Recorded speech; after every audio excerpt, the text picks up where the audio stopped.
আপনারা কেউ কি আমাকে বলতে পারবেন যে আমার এই পায়রাটা, এটা মানে কি, এটা কি দোয়েল কবুতর? ওর জন্মের পর থেকে ওর এই পাখনা এইভাবে ঝুলানো আর লেজটা উঠানো,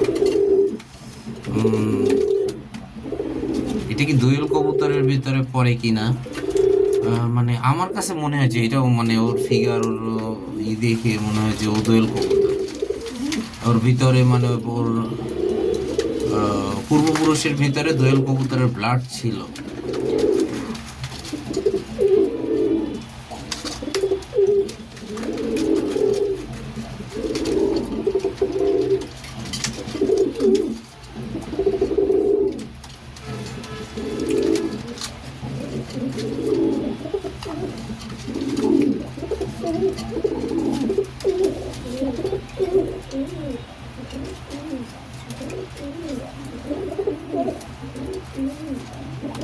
কবুতরের যারা উস্তাদ আছেন, দীর্ঘদিন থেকে কবুতর পালতেছেন, তারা কাইন্ডলি আমাকে একটু এই বিষয়টা ক্লিয়ার করবেন যে এই কবুতরটি কি দোয়েল কবুতরের ভিতরে পড়ে কিনা।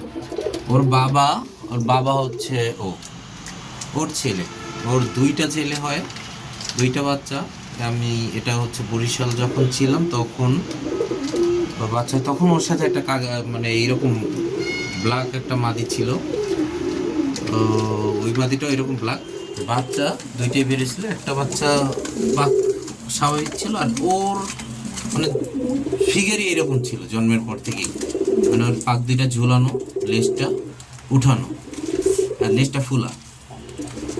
তো বড় হওয়ার পরে ওর চেঞ্জ নেই, দেখতে মাদির মতো লাগতো, বাট ডাকে অসাধারণ ডাক। মাদি মানে জোর, মাদি দেওয়ার সাথে সাথে জোর নিয়ে নিছে। তো এর আগে একবার ডিম পারছিল, ওইটা জমে না। এখন এইবার দেখি এইবারের ডিম কি অবস্থা হয়। ও উঠতেও পারে ভালোভাবে, মানে সব ঠিক আছে, কিন্তু দোয়েল কবুতরের একটা মানে আকৃতি আছে ওর ভিতরে। এখন এটা আমি আপনাদের কাছ থেকে জানতে চাচ্ছি, আপনারা প্লিজ আমাকে কমেন্ট করে জানাবেন।